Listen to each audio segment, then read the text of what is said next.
Bonjour les amis, j'espère que vous allez bien. Alors aujourd'hui, je vais tenter un nouveau format avec vous, histoire de changer un petit peu. Je voulais vous montrer comment je faisais quand je recevais un nouveau tarot. Pas spécialement très parlant au premier abord, mais je voulais vous montrer un petit peu comment moi je procédais pour essayer de le comprendre. Voilà.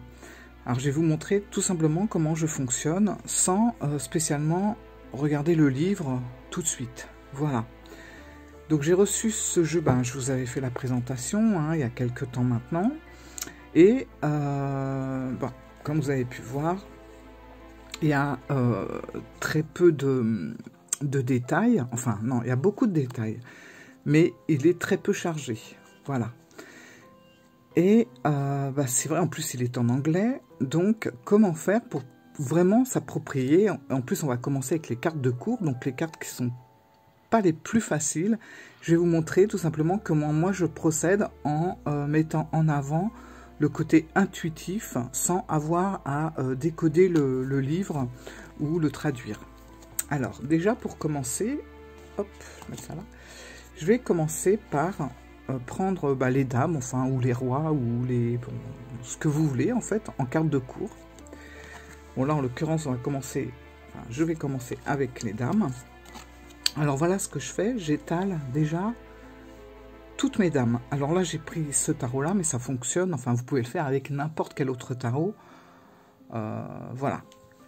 Donc là, j'ai mis toutes les dames de chaque suite. Donc, on a la dame d'épée, enfin, la reine, pardon, la reine d'épée, la reine de pentacle, la reine de bâton, la reine de coupe. Et j'essaie déjà dans un premier temps de voir les différences que peuvent avoir ces quatre personnages qui sont du même niveau, sauf que c'est tout simplement la suite qui est différente. Alors déjà, je vais repérer quelque chose, moi, qui me saute aux yeux tout de suite par rapport à ces quatre reines, c'est que la reine d'épée, je la trouve vraiment différente des trois autres, dans le sens où c'est un personnage, comme vous pouvez le voir, par rapport aux autres, qui nous regarde droit dans les yeux. Voilà, celle-là, elle a les yeux fermés, celle-là, elle regarde un petit peu, voilà, comme ça, et puis celle-là, c'est pareil, elle regarde ce qui se passe en bas. Mais voilà, il n'y a aucun regard très direct. La reine d'épée, elle a les yeux grands ouverts, et elle nous regarde vraiment droit dans les yeux. Donc déjà, ça m'indique tout simplement que c'est une reine qui est assez franche, qui n'a pas peur de dire les choses, qui est directe, qui tranche. Voilà, dans un premier temps, c'est ce que je remarque. Après, pour la reine de pentacle, alors je sais que les pentacles, ça correspond à l'élémentaire. Je me dis, c'est marrant parce que dans toutes les autres reines, c'est la seule qui est dans un espèce de cocon. Alors, on dirait ou une feuille de maïs ou du muguet, je ne sais pas trop ce que c'est. Mais c'est la seule qui est dans quelque chose de très terrien par rapport aux trois autres. Voilà. Donc, déjà, je me dis, reine de pentacle, effectivement, on est dans quelque chose de très terrien. En plus, c'est quand même une reine qui est très proche des gens, qui est très proche des animaux. On voit qu'elle caresse un chat. Elle est très chaleureuse, elle est très passionnée. Alors, c'est vrai que c'est la seule des quatre reines qui tient un être vivant, en fait. Voilà. Donc déjà, je repère ça par rapport à la reine de pentacle. Ensuite, on a la reine de bâton. Alors, la reine de bâton, sur toutes les autres reines, moi, j'ai envie de dire que c'est celle qui est peut-être la plus indépendante, la plus excentrique. Voilà. Et quand on la regarde par rapport aux autres, c'est un petit peu la seule qui a une espèce de diadème, voilà, qui monte en l'air, contrairement aux autres. Et on la voit, elle est toute fière, elle montre son élément, comme ça, elle le met en avant. Voilà. Alors, elle aussi, pour le coup, on la sent vraiment chaleureuse, mais très passionnelle, très passionnée. Voilà, puis on voit qu'elle fait attention, elle est toute, voilà, elle fait attention à elle, elle est toute belle. Après, je remarque la reine de coupe. Alors, la reine de coupe, c'est, quand je la regarde, je me dis, alors, c'est la seule reine qui est dans... enfin, moi, je décris ça comme un encrier, voilà, et elle me fait penser à une plume, et elle trempe la plume dans l'encre, qui en fait déborder, elle fait déborder sur les côtés le liquide. Voilà, donc la reine de coupe, c'est quand même une reine très émotive, très romantique. Et moi, je me dis, en regardant ça, c'est une reine, voilà, qui écrit sûrement beaucoup, qui se livre, qui parle d'amour, qui tient peut-être un journal intime. Voilà, elle a sa plume, son encre, et elle doit sûrement livrer toutes ses émotions sur papier. Voilà. C'est ce que je me dis en regardant ces 4 reines. Moi, c'est ce que ça me projette en premier quand je les regarde. Donc déjà, ça me donne des indications. Voilà, je me dis, celle-là, c'est une reine plutôt directe, plutôt franc du collier qui vous regarde droit dans les yeux. En y réfléchissant bien, c'est ce que représente la série des épées. Après, on a la reine de Pentacle, qui est plutôt une reine très terrienne, très liée à la terre. C'est quand même la seule qui est dans un espèce d'élément végétal, là, je vous dis, comme des feuilles de maïs ou du muguet, voilà, qui est avec un chat, donc elle a un contact assez facile. Et elle aime aussi s'entourer au niveau familial d'enfants, d'animaux, voilà. Et c'est une reine quand même qui aime son confort et qui aime être dans son cocon, ce qui est franchement le cas par rapport aux 3 autres qui ne sont pas du tout protégées. Après, la reine de bâton, bah voilà, la reine de bâton, c'est la reine qui veut plaire. Alors elle n'a pas de truc spécial, elle tient juste sa bougie, voilà, elle est très chaleureuse, elle aime la chaleur, elle aime se montrer. Voilà, aussi, la reine de bâton, c'est une reine qui aime se montrer. Et on voit bien, elle porte carrément la bougie juste au niveau de son visage, comme pour dire, ben, regardez-moi. Puis elle a un petit regard quand même enjôleur. Voilà. Et ben, notre fameuse reine de coupe, tout en émotion, voilà, qui trempe la plume dans l'encrier, se délivrer, etc. Voilà. Donc vous voyez, sur ces 4 personnages de suites différentes, même s'il n'y a pas de couleur, même s'il n'y a pas énormément de choses autour de l'image, on arrive quand même à remarquer et à repérer pas mal de choses par rapport à ces reines, ce qui permet de les différencier de leur suite. Voilà, donc ça c'était ma première approche que j'ai ressentie avec les reines. Après, eh ben, on va faire pareil avec les rois. Voilà. Alors, je ne l'ai pas fait, hein. Tout ça, je ne l'ai pas fait avant. C'est vraiment là, comme ça, voilà. Alors, les rois, donc on a le roi d'épée, le roi de pentacle, le roi de coupe et le roi de bâton. Déjà, on remarque que le roi de coupe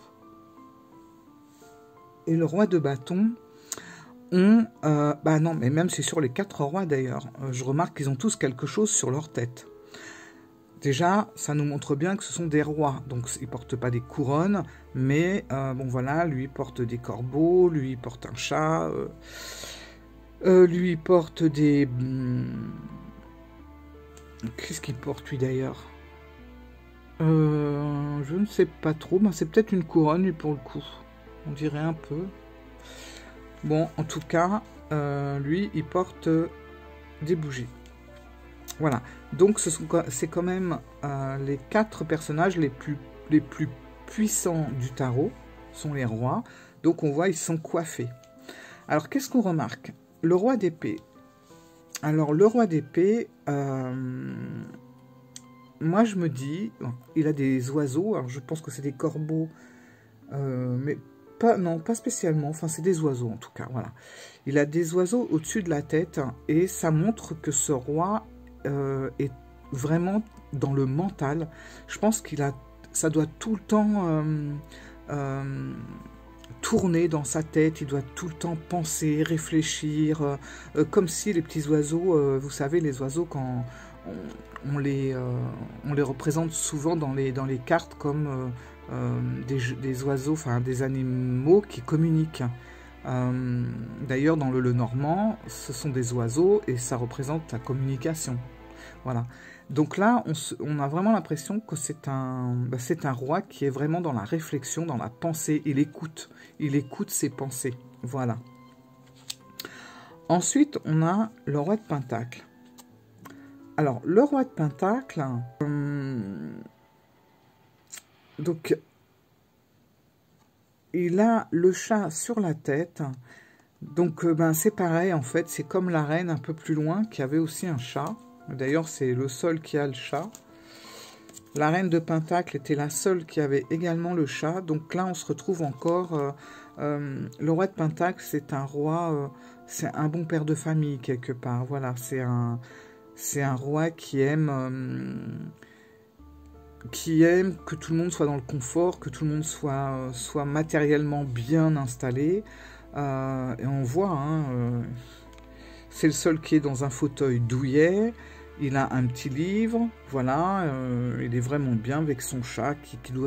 On imagine que le chat ronronne, posé sur le fauteuil. Donc c'est vraiment le roi très cocooning, très chaleureux, un peu comme la reine. Après, on a le roi de coupe. Alors, le roi de coupe, c'est un roi qui laisse couler ses émotions. On voit comme de l'encre qui dégouline ici, on en a au sol, ce qu'on n'a pas sur les autres, hein, vous voyez. Donc là, on a vraiment l'impression d'un roi très dans les sentiments, très voilà, il est prêt à fondre pour n'importe quoi. Et on a le roi de bâton. Voilà, le roi de bâton, c'est un roi qui est volontaire. Voilà, il est, vous voyez sa position. Il est assis, il se tient comme ça. On sent qu'il est volontaire, il est motivé.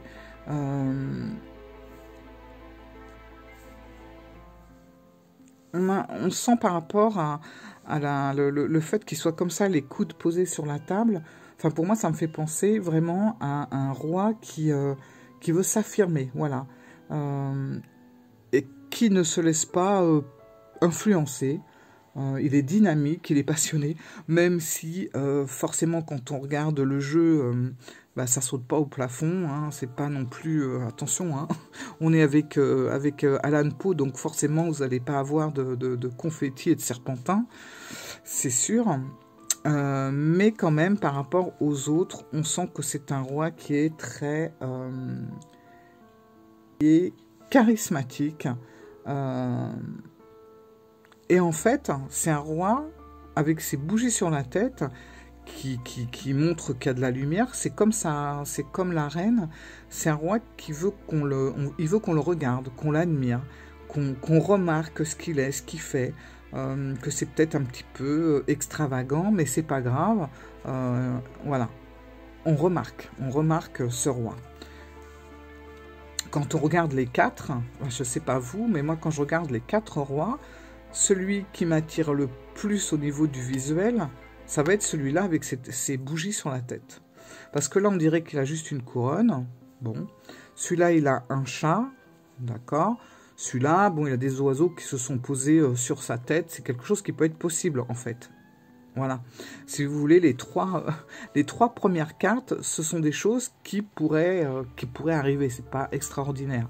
Mais des bougies allumées sur la tête, c'est quand même quelque chose d'assez... c'est spécial, voilà. Donc là, on est quand même avec un roi qui ne veut pas faire comme tout le monde et qui a quand même tendance à vouloir qu'on le remarque. Donc voilà pour les quatre rois. Et voilà, je vais les mettre ensemble. Ils vont rejoindre leur reine. Hop, bâton et coupe. Voilà. Donc c'est vraiment intéressant de les regarder après en couple. Et de regarder, on regarde ce qui les rapproche en fait. Enfin moi j'aime bien faire ça. Et là on voit vraiment, franchement, le roi et la reine d'épée, voilà. Enfin, je les sens très... très sur d'eux, très réfléchis, avec un regard assez perçant. Je trouve qu'ils vont très bien ensemble.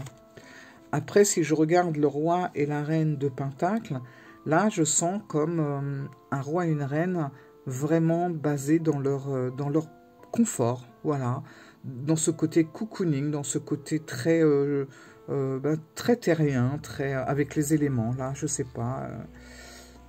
Il donne un petit côté ouais, confort dans son fauteuil, elle pareil, dans son truc, là.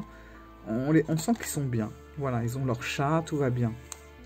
Après, les rois de coupe. Les rois de coupe, en fait, le roi de coupe et la reine de coupe sont en fait des personnages assez classiques, mais ils sont tous dans l'émotion. Donc là, on voit, hein, elle a les émotions, voilà, qui ressortent par l'encrier. Lui, c'est pareil, hein, on voit ça déborde en fait, ça déborde d'émotions l'un et l'autre. Ils sont vraiment dans ce côté très émotionnel et sentimental. Et puis, les deux rois de bâton, qui eux, franchement, sont là pour... on a l'impression qu'ils nous disent, regardez-nous, on est un couple, on assume ce qu'on fait, ce qu'on est, on aime même être remarqué. Lui, il a ses bougies sur la tête, elle a son diadème, on dirait une licorne. Enfin voilà, et elle se montre avec sa bougie qu'elle met près du visage. Voilà. Voilà, écoutez, je voulais déjà vous expliquer comment je procédais. Alors c'est très personnel, hein, je procède de cette façon pour faire connaissance un peu avec mon jeu et surtout pour m'habituer à l'imagerie d'un jeu où les éléments ne sautent pas forcément aux yeux, mais quand on creuse et qu'on regarde, sans se creuser la tête et se prendre la tête, on remarque qu'il y a beaucoup de choses. Voilà, voilà. Alors, je ne sais pas si ce genre de format vous intéresse. Si ça vous intéresse, écoutez, on continuera au moins avec les pages et les cavaliers. Voilà, je ne sais pas si on fera toute la série, mais au moins les pages et les cavaliers, si ça vous intéresse. Comme ça, on aura fait les cartes de cours qui sont les moins faciles quand même à appréhender. Voilà, bon, écoutez, je vous fais des gros bisous et je vous dis à bientôt. Bye bye les amis.